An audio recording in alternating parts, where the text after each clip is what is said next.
읽은 말씀을 가지고 오늘 나눌 말씀의 제목은 모른다, 참 모른다 입니다. 하나님의 재앙이 선포되고 있는 중에 어떤 사람들의 혼잣말이 등장을 해요. 우리가 좀 전에 읽었던 말씀이 그 재앙의 대상이 된 사람들의 혼잣말입니다. 한 번 더 15절 같이 한 번 더 읽습니다. 시작. 자기의 계획을 여호와께 깊이 숨기려 하는 자들은 화 있을진저 그들의 일을 어두운 데에서 행하며 이르기를 누가 우리를 보랴 누가 우리를 알랴 하니.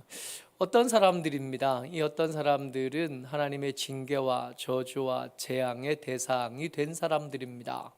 그런 사람들의 여러 가지 특징들이 있을 텐데 그 중에 오늘 말씀에서 주목하는 것은 하나님이 자기를 모른다라고 생각한다는 겁니다. 내가 어떤 계획들이 있는데 이거를 숨기려고만 하면 하나님도 속일 수 있고 하나님에게서도 숨길 수 있다고 생각한다는 겁니다. 그 생각에 대해서 오늘 말씀의 제목이 이건 거죠. 모릅니다.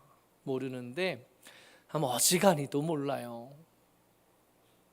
하나님께서 이 혼잣말에 대해서 굳이 대답을 해 주신 거예요. 16절 같이 읽습니다. 시작. 너희의 패역함이 심하도다. 토기장이를 어찌 진흙같이 여기겠느냐. 지음을 받은 물건이 어찌 자기를 지은 이에게 대하여 이르기를 그가 나를 짓지 아니하였다 하겠으며 빚음을 받은 물건이 자기를 빚은 이에게 대하여 이르기를 그가 총명이 없다 하겠느냐. 하나님에 대해서 성경이 틈틈이 하나님은 토기장이이고 우리는 그 토기장이가 주물주물 주물러서 모양을 빚어 만든 그릇이다 하시는 말씀을 때때로 이야기하십니다. 새가족 성경 공부를 하면 첫 번째 가르치는 여러 가지 주제들 중에 중요한 주제 하나가 하나님과 나 사이의 가장 기본적인 관계에 대해서 가르치려고 애를 씁니다. 그리고 이렇게 새가족 성경 공부를 하다가 보면 실패하는 경우가 있거든요. 내 공부를 다 했는데 그 공부를 이렇게 따라온 사람들이 끝끝내 나는 하나님이 안 믿어집니다. 근데 이게 한번 물어본 적이 있어요. 도대체 뭐가 안 믿어지는 거냐 그랬더니 예수님이 훌륭한 사람인 줄도 알겠고 능력 있는 분인 줄도 알겠고 다 알겠는데 그가 하나님이신 게 안 믿어진대요. 그러니까 할 말이 없더라고요. 그러니까 그럼 그렇지 그럴 수 있지. 다음에 보자. 대부분 다음에 보자고 말하고 헤어지긴 하지만 다음에 다시 볼 일은 자질 없게 마련입니다. 하나님이 하나님이신 것이 안 믿어지는 겁니다. 하나님이 우리를 만드신 창조주이신 게 안 믿어지는 거예요. 우리보다 좀 더 능력 있는 누구면 좋겠는데 그냥 적당한 관계이면 좋겠는데 하나님은 그 정도로 만족하시는 분이 아니시거든요. 내가 모르는 걸 아는 어떤 분, 내가 미래에 대해서 모르지만 하나님은 내 미래에서도 좀 아시고 나는 내 문제에 대한 해결책을 잘 모르지만 하나님은 내 문제에 대한 해결책을 좀 알고 나는 내게 있는 이런저런 문제를 해결할 수 없지만 나보다 좀 더 능력 있는 하나님은 내게 있는 이 문제를 해결할 수 있고 그런 정도면 좋겠다는 겁니다. 그래서 필요할 때 찾아가서 도움을 좀 얻고 필요할 때 찾아가서 돈도 좀 얻고 위로도 좀 받고 이런 정도의 관계였으면 좋겠는데 그가 나의 주인이신 것의 세대에 대해서는 거부감이 있는 거죠. 여러분들과 제가 여기 모여서 예배하는 우리의 예배의 대상이 되시고 이 예배의 주인이 되신 하나님은 우리의 창조주이십니다. 그가 세상의 역사의 주권자가 되시고 그 역사의 시작이시며 그 역사의 종말이 되시는 분이십니다. 우리보다 좀 똑똑한 누군가가 아니라, 우리보다 좀 능력 있는 누군가가 아니라 내 이 정교한 형질을 설계하시고 지으시고 우리의 이 복잡다단한 인생을 계획하시고 인도하시고 섭리하시는 분이 우리가 믿는, 우리가 예배하는 우리 하나님, 우리 예수님이십니다. 근데 이게 안 되면, 이걸 알 수 없다, 이걸 믿을 수 없다 생각하면 이 사람들처럼 하는 게 가능해요. 숨기면 숨겨지는 하나님, 내가 감추면 그 감춘 것을 못 찾는 하나님, 내가 속이려고 들면 우리 중에 누구처럼 속아주고 좀 당해주기도 하는 그런 좀 모자라고 그런 사람 정도라고 여긴다면 이 사람들처럼, 이 혼잣말하고 있는 재앙의 대상이 되고 있는 이 사람들처럼 뭘 몰라도 한참 모르는 사람처럼 될 수 있는 겁니다. 이들이 모르는 것들을 이 선지자가 하나님의 말씀을 빌어서 말해 주는 거예요. 뭘 모르는가? 참 모르는데 뭘 모르냐 하면 역전이 준비되고 있는 것을 모릅니다. 여러분, 이 사람들은 가진 사람들이고 더 많이 배운 사람들이고 더 많이 힘 있는 사람들입니다. 애초에 아무 생각 없는 사람들은 하나님을 속일 수 있다는 생각 자체도 못 해봐요. 근데 깊이 고민해 보다 보니까 그런 엉뚱한 결론에 닿은 게 아닐까 싶습니다. 애초에 더 많이 배우고 애초에 더 많은 것들을 아는 사람, 더 유능한 사람일 겁니다. 그들이 모르고 있는 것, 보통 사람들보다는 더 안다 여겨지고 보통 사람들보다 더 큰 것을 누리는 것처럼 여겨지는 이 사람들이 모르고 있는 것이 있습니다. 17절, 18절, 19절까지 같이 읽습니다. 먼저 17절부터 같이 읽죠. 시작. 오래지 아니하여 레바논이 기름진 밭으로 변하며 반하지 아니하겠으며 기름진 밭이 숲으로 여겨지지 아니하겠느냐. 레바논이 기름진 밭이 된다는 뜻이 아니라, 그게 숲으로 변한다는 뜻이 아니라 그럴 수 있다는 겁니다. 하나님께서 그걸 준비하고 계신다는 걸. 레바논 그러면 제일 먼저 떠오르는 것이 뭐냐면 거기에 백향목이 자라고 있다 아니겠습니까? 가장 질 좋고 가장 비싼 목재가 있는 레바논인 거예요. 하나님께서 거기를 기름진 밭으로 만드시는 것, 하나님께서 거기를 숲으로 바꾸시는 것, 우리가 알고 있는 가장 기본적인 기초, 가장 기본적인 기반까지도 하나님은 바꾸실 수 있는 하나님이시라는 거예요. 생각한 겁니다. 이 하나님을 속일 수 있다고 생각하는 사람, 하나님께서 내 계획을 감출 수 있다고 생각하는 사람들은, 내가 속이는 저 사람들이요, 내가 등쳐먹고 있는 저 사람들은 절대로 우리를 이길 수 없다. 저들과 우리 사이에는 건널 수 없는 강이 있어서 저 무식한 것들, 저 모자란 것들은 절대로 우리 위에 설 일이 없고 영원히 우리의 필요를 채우는 무식한 것, 무지렁이들처럼 살다가 개돼지처럼 살다가 그렇게 가축처럼 죽어갈 거다, 그렇게 생각하거든요. 근데 이거 안 바뀔 거라고 생각합니다. 권력 있는 자들은 그 자녀들에게 권력을 물려주고 그 자손들에게 권력을 물려주는 일을 마치 당연하다는 듯이 그렇게 누리기도 하고 그렇게 살아가기도 합니다. 8월 15일을 우리가 지났죠. 광복절을 지났습니다. 일제시대 때 불의한 권력을 등에 업고 백성들을 등쳐먹고 반역자로 살고 매국노로 살던 사람들이 아직 우리는 청산하지 못해서 그들의 후예들에게 여전히 지배받고 그들이 가진 그 불의한 재물에 우린 여전히 고통받고 열받아 하면서 살거든요. 안 바뀐다고 생각하는 거예요. 실제로 안 바뀌기도 했고요. 근데 여러분, 우리는 무능해서 우리나라는 그렇게 살고 있을 수 있지만 하나님께서는 그거 그냥 계속 두고 보시지 않는다고 말씀해 주십니다. 18절 같이요. 시작. 그날에 못 듣는 사람이 책의 말을 들을 것이며 어둡고 캄캄한 데에서 맹인의 눈이 볼 것이며, 오래지 않아 될 일입니다. 오래지 않아 될 이 일이 뭐냐 하면 못 듣는 사람이요, 무식해서 등쳐 먹히던 사람들이에요. 근데 그들이 언제까지 무식하지 않을 거랍니다. 맹인이라서 글을 갖다 줘도 못 읽는 사람이요, 저들이 제대로 못 읽으니까 이 거짓 선지자들, 제사장들이 말씀을 빌미 삼아서 등쳐먹는 일이 가능했는데 그거 언제까지 가능하지 않을 겁니다. 뒤집어질 거고 바뀌어지게 될 겁니다. 그렇게 되면 19절 계속이요, 시작.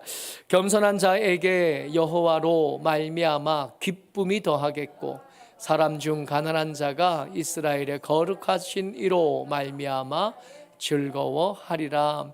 기쁨을 누리지 못하던 저들이요, 여호와께로부터 숨길 수 있겠다고 생각하는 저들이 그렇게 핍박하고 약탈하고 착취하던 대상, 그 사람들에게 무슨 기쁨이 있고 그 사람들에게 무슨 즐거움이 있겠습니까마는 뒤집힐 겁니다. 하나님께서 준비하신 역전은 기쁨이 없던 자들이 기쁨을 누리게 될 거고 즐거움을 알지 못하던 자들이 즐거움을 누리게 될 겁니다. 하나님께서 이 역전을 준비하고 계신데 이걸 안다면 지는 편에 가서 있을 것 아니라 이기는 편에 가서 돼 있어야 되는 거 아니겠어요? 역전이 짜릿하거든요. 어제 야구 보다가 이 역전에 기가 막힌 걸 봤잖아요. 롯데하고 키움이 야구했는데 제가 이게 달리게 하고 왔더니 7회 말 경기를 하는 거예요. 8대 0으로 시작했는데 7회 말 끝나니까 8대 13으로 역전내고, 어휴, 얼마나 짜릿하던지. 여러분, 이걸 안다면, 이걸 미리 알았다면 애초에 키움을 응원할 게 아니라 롯데 응원했어야 되는 거잖아요. 하나님께서 역전을 준비하십니다. 그러고 보면 성경에 역전이 기록된 일들이 한 번, 두 번이 아닙니다. 감당할 수 없는 전쟁을 뒤집은 하나님이시고 패배처럼 보이던 그 십자가로 승리를 만들어 내신 하나님이십니다. 지금 우리가 잘 나간다고 여호와께로부터 숨길 수 있다 여기는 사람들의 편에 서면 나중에 역전이 일어났을 때 우리는 그 뒤집힌 자들의 승리 가운데 깔려 거기서 허덕일 수밖에 없게 될 겁니다. 저들이 참 모르는데 뭘 모르냐 하면 처분, 그 역전이 끝난 뒤에 패배한 자들을 향한 처분이 준비되고 있다는 건 모릅니다. 여러분, 하나님께서 그 가난한 자들과 그 핍박당하는 자들 옆에서 함께 울고 계셨던 것을 우리가 기억합니다. 그 울음이 크면 클수록, 그 아픔이 깊으면 깊을수록 그 원한들은 깊이 쌓여가고 그 쌓인 것의 보복은 치열하고 잔인해질 수밖에 없어요. 하나님께서 준비하신 처분입니다. 20절 시작. 이는 강포한 자가 소멸되었으며 오만한 자가 그쳤으며 죄악의 기회를 엿보던 자가 다 끊어졌음이라. 동원된 단어들, 동사들이 소멸되다, 그치다, 끊어지다, 흔적도 남지 않는 것을 의미하는 단어들입니다. 근데 여러분, 그렇게 핍박받고 그렇게 무식하고 그렇게 가난하던 사람들, 그렇게 핍박하면 없어질 법도 하잖아요. 그렇게 핍박받고 그렇게 가난한데 능력 없고 지혜도 없는데 그 정도 핍박받고 그 정도 약탈당하고 침략의 대상이 됐으면 없어져서 흔적도 없을 법한데 하나님께서 역사를 이루시는 그날까지 그들 없어지지 않았다는 겁니다. 그들 없어지지 않고 살아있었습니다. 그렇게 살아있다가 여호와께서 이루신 역전의 날에 그들이 기쁨을 회복하고 즐거움을 회복했습니다. 문제는 그 역전에 뒤집어진 그 패배한 자들, 마지막 날에 패배한 자들에게 그 뒤가 없어요. 소멸되어짐, 그침이고 끊어짐입니다. 그러니까 저들에게는 소망을 함께 나눌 수 없고 저들의 운명에서 소망을 나눌 만한 어떤 흔적도 발견해낼 수 없습니다. 저들이 모르는데 한참 잘 모르는 게 뭐냐 하면 그들이 숨길 수 있다고 생각하고 있었잖아요. 그들이 무슨 일을 하는지 어떤 계획을 하는지 그거 숨길 수 있다고 여겼는데 여러분, 정말 엉뚱하게도 하나님의 말씀이 그들이 하고 살았던 삶의 모양들을 기록하고 계셨습니다. 21절입니다. 같이요, 시작. 시작. 그들은 송사로 사람에게 죄를 씌우며 성문에서 판단하는 자를 올무로 잡듯하며 헛된 일로 의인을 억울하게 하느니라. 21절의 특징이 전부 다 재판의 과정에서 일어난 일들입니다. 그 재판의 결과를 뒤집을 수 있는 사람들, 더 배운 사람들이고 더 큰 권력과 더 큰 힘을 가진 사람들이죠. 그 사람들이 하는 일이 뭐였냐면 그들이 송사로, 그러니까 재판으로 사람에게 죄를 씌우며, 원래 저 사람이 죄 있는 사람이 아니었던 겁니다. 저 사람이 피해자였고 가해자가 따로 있었는데 재판을 과정을 지나는 중에 가해자가 피해자가 되고 피해자가 가해자가 되는 일들을 저들이 만들었던 겁니다. 오가 갔던 뇌물이 있었겠지, 오가 갔던 이권이 있었겠지, 주고받은 뭔가가 있었겠지 하는 의심을 지울 수가 없는 겁니다. 숨겼으니 아무도 모를 것 같다 여겼지만 기록해 두고 계셨던 겁니다. 성문에서 판단하는 자를 올무로 잡듯하며, 올무로 잡듯하며 흐릿하게 하다는 뜻입니다. 그러니까 제대로 판단해 보려고 하는 어떤 사람이 있었는데 이 사람의 판단이 제대로 되지 못하도록 그들의 사고를 흐릿하게 만들어버려요. 그들 중에 짝한 사람은 아니지만 그들이 제대로 판단하지 못하도록 정본을 왜곡하고 사실들을 감추어 버립니다. 헛된 일로 의인을 억울하게 한 것. 헛된 일, 별거 아닌 일, 사소한 일, 어디에서나 있을 법한 일인데 그 일들로 의인을 얽어매서 억울하게 하는 일들을 저들이 했던 겁니다. 여러분, 이쯤 되면 이거 지금 한 3,000년 전쯤에 있었던 이사야에게 이야기가 아니라 어제 9시 뉴스에서 봤을 법한 이야기 같지 않아요? 그들이 숨겨서 그 큰 권력과 가진 힘으로 다 감추었다 여겼던 그 일들 하나도 숨겨지지 않고 하나도 감추어지지 않았습니다. 하나씩 하나씩. 하나가 꼬투리가 생기면 그거 끌어당겼더니 점점이 더 큰 것들이 다 딸려 올라오게 되는데 하나님 앞에서 그거 하나도 숨겨지지 못한 채로 낱낱이 밝혀지게 될 겁니다. 부끄러움을 피할 방법이 없을 테고 그 처벌을 면할 방법은 없게 될 겁니다. 우리가 최근에 읽고 있는 이사야 28장부터 33장까지를 재앙신탁이라고 불러요. 그러니까 같은 동사들이, 같은 단어들이 계속 33장까지 계속 반복됩니다. 뭐가 하냐면 화 있을진저 하는 단어들이 계속 반복되고 있습니다. 근데 그 재앙, 그들이 화 있을 거다, 저들에게 화가 있을 수밖에 없다라고 말씀하시는 그 원인이 이 이사야 성경에서는 뭘로 꼽냐면 저들이 술 취했기 때문이다 라고 말씀하셔요. 29장 9절 같이 한번 읽어봅니다. 시작. 너희는 놀라고 놀라라. 너희는 맹인이 되고 맹인이 되라. 그들의 취함이 포도주로 말미암이 아니며 그들의 비틀거림이 독주로 말미암음이 아니니라. 아멘. 술 취함을 계속해서 말씀하시는데 그들의 술 취함은 단순히 포도주나 독주 때문만은 아니다라고 말씀하십니다.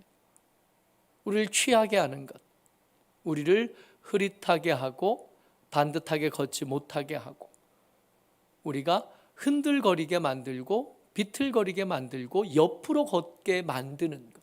술 취한 사람들이 매번 하는 말이 있잖아요. 안 취했는데. 옆으로 이렇게 걸으면서도 안 취했는데. 비틀비틀 걸으면서도 안 취했는데.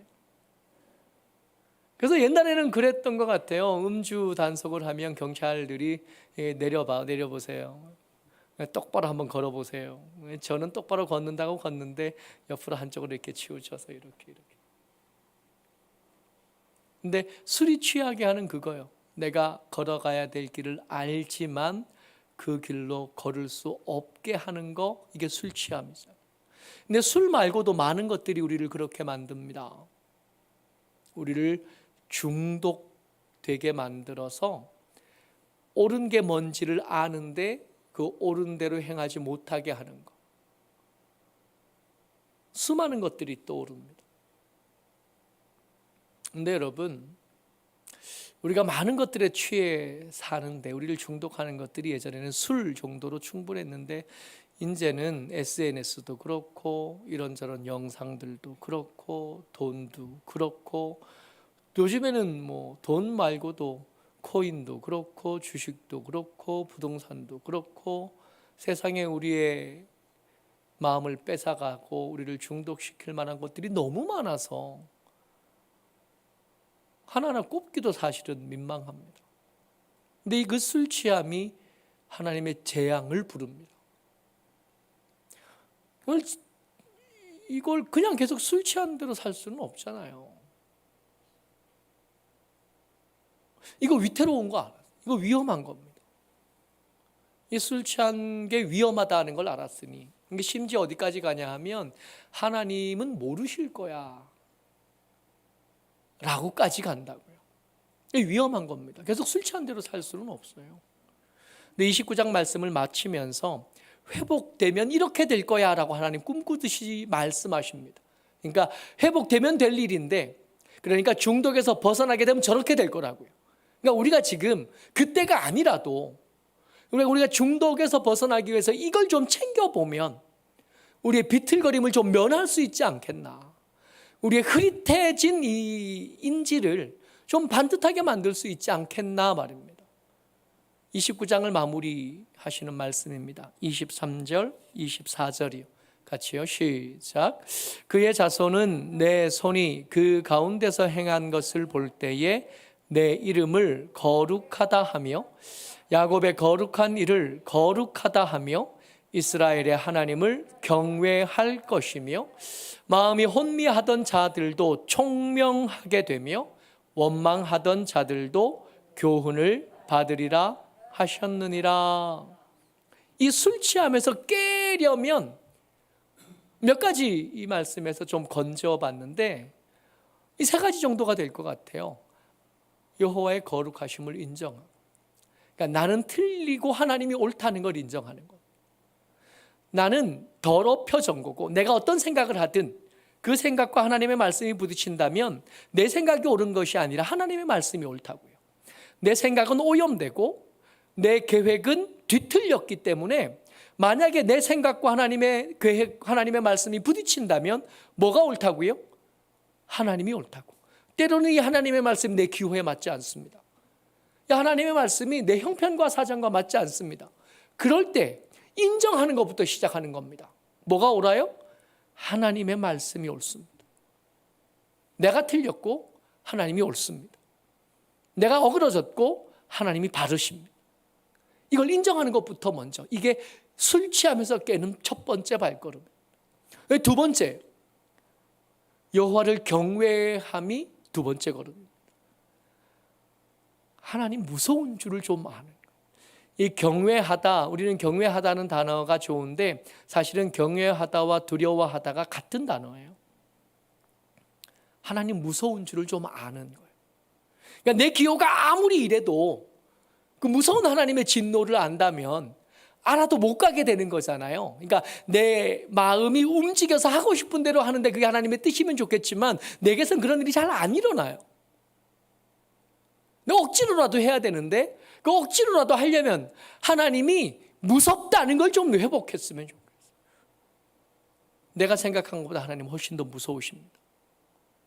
내가 생각했던 것보다 하나님이 훨씬 더 엄히하시고 하나님 마음을 잡수시면 세상 그 무엇보다도 잔인해지실 수 있는 분이 하나님이십니다. 지금도 구약 성경 읽어갈 때마다 몸서리치게 놀라는 거, 그 뱃속에 아이도 살리지 말아라, 가축도 다 죽여라, 그들의 소유 어떤 것도 너희들 가지면 다 불태워버려라, 그렇게 말씀하셨던 무서운 하나님을 기억하는 겁니다. 이거는 거스를 일이 아니라 무서워서라도 쫓겨서라도 따라가야 될 일인 줄을 아는 거예요. 이게 술 취함에서 벗어날 방법입니다. 그리고 혼미하던 자들이 총명하게 되는 거, 원망하던 자들이 교훈을 받는 거. 여러분, 성경에서 총명하게 되다, 교훈을 받다 그러면 그 원본은 하나님의 지혜, 말씀이실 수밖에 없어요. 성경을 다시 펼치기 시작하는 것. 성경을 펼쳐서 읽어가는 겁니다. 추천하는 것은 소리내서 읽는 것을 추천해요. 여러분 별것 아닌 것 같지만 그냥 속으로 눈으로 읽는 것과 소리내서 읽는 것에서는 효과의 차이가 생각보다 훨씬 큽니다. 이 소리내서 읽는 것만 가지고도 우리 마음속에 난잡한 생각들이 잠잠해집니다. 해본 사람들은 알아요. 성경 묵상, 성경 읽기를 가르치는 모든 사람들이 공통되게 가르치는 게 뭐냐면 읽을 때 소리를 좀 내봐라 하는 겁니다. 소리내서 읽으면 생각보다 훨씬 더 많은 문제들이 해결되기 시작합니다. 여호와의 말씀을 읽고 따르기 시작하는 겁니다. 그러면 우리 혼미하던 생각들, 복잡하던 것들이 좀 정리가 되어져요. 술 취함은 무섭습니다. 술 취함은 하나님의 재앙의 이유가 됩니다. 여기서 벗어나려면 하나님이 거룩하심을 인정하고 하나님을 경외함을 회복하고 성경 읽기를 시작하는 것으로 이 일을 시작할 수 있습니다. 우리 모두가 술 취하면서 이제 계속 머무를 일이 아니라 좀 깨어서 반듯하게 걷기 시작하는 저와 여러분 되시기를 주의 이름으로 축복합니다. 아멘. 은혜가 많으신 아버지 하나님